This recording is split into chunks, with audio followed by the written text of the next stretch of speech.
Hello, my dear friends. This is Leo from Boca Raton, Florida, with another translation of Ricardo Melo's Drop of Inspiration. And the topic of the day is Overcoming the Dark Night of the Soul. So let's get started. Hello, my dear friends. I hope you're having a fantastic day, full of light and love in your heart.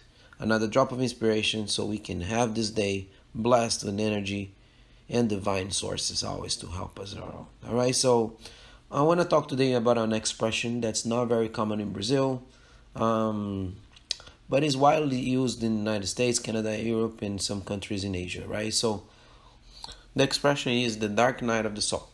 So I'm sure you're going to hear that one day, sooner or later, right? So it's very common. And it means just really that you're going through a period of turbulence, right? So that's the best way to try to explain, is a period of your life that's upside down, a time of, of course, growth, but a time of pain, a time that you are going through something difficult, right? That's what they call the dark night. Because it's a period, right? So it's just a period, a night is a period, a time. So that means it's just going to be a time that you're going to go and pass, right? So you understand exactly what it means. So let's give an example as usual, right? We like examples, right? It's always easy to understand.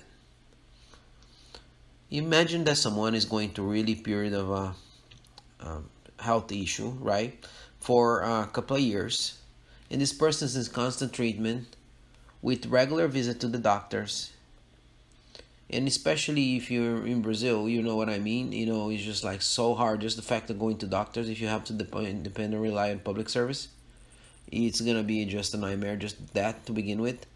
But putting that aside, it's of course a big emotional difficulty, which you can bring couple relationship problems in your marriage. You can bring a lack of harmony in your home. Sometimes our children don't even know how to deal with those problems as well, right? So that's why we call then you having a dark night of your soul, right? So everything is difficult, right? It's like we have 1,000 difficulties at the same time. And you might be saying now, Ricardo, this drop is confusing. What do I do now? Like, where do I start? How do I get out of this hole? Oh, we know that we don't want to stay as I am, right? As people say, I'm looking for a compass and meaning for my spiritual life. And at this moment, everything is obtuse. Everything is dark. Everything is confusing, right? And the examples are countless. Any difficulty you go through, any situation. Let's say like it could be taking 24 hours or 48 hours to overcome. It's different than having a year or two. But the question is where is the light? If you're in the dark room and turn on the lights, the switch, what happened? The light appears and darkness goes away, right? So that means that it's just up to you to bring light to your life and the darkness will go away, right? Peace will come to your heart. So I want to use a quick example too. That's an easier one to understand. So let's say I'm having a very complicated couple relationship.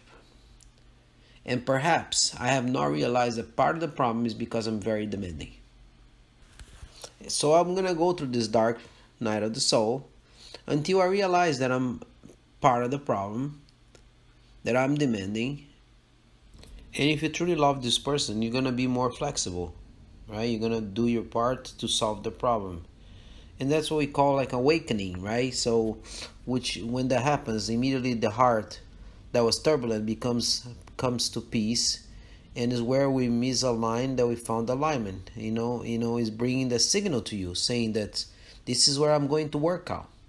So if this were happening and it was more flexible, what would happen to me? I'll feel better, right? So do you understand the idea? Let's suppose I'm lost in a professional way, right? Or in a professional life. And I don't know, like I keep saying, like nobody understands me. I don't like my boss. I'm not getting along with my coworkers.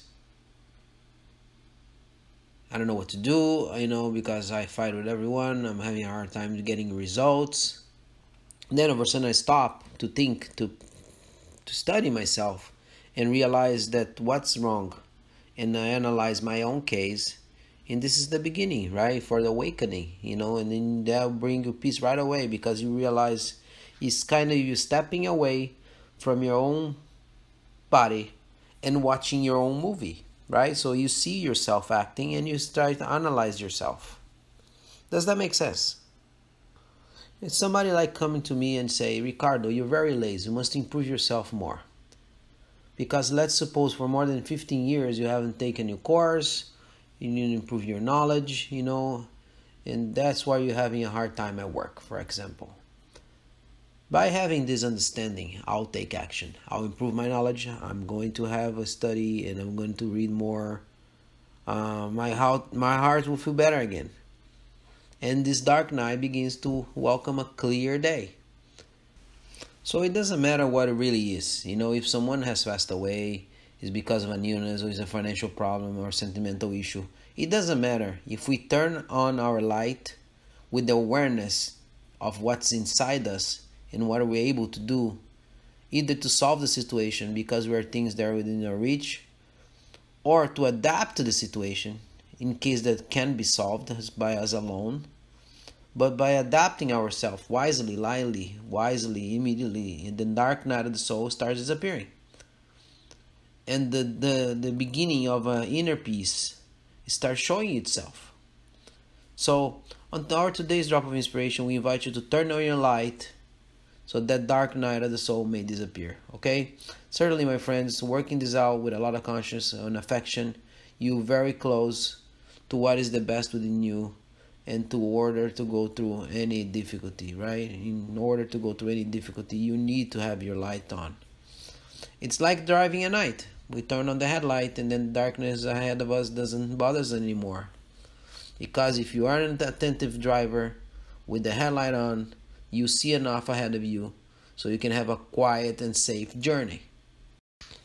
So happy is those who turn on their headlights on their faith, acting step by step towards a better and better life. All right, so may God be with you, my friends. May peace be with you. Have a wonderful day, and I'll see you very soon.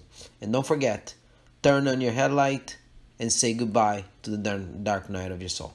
Farewell, my friends. Thank you.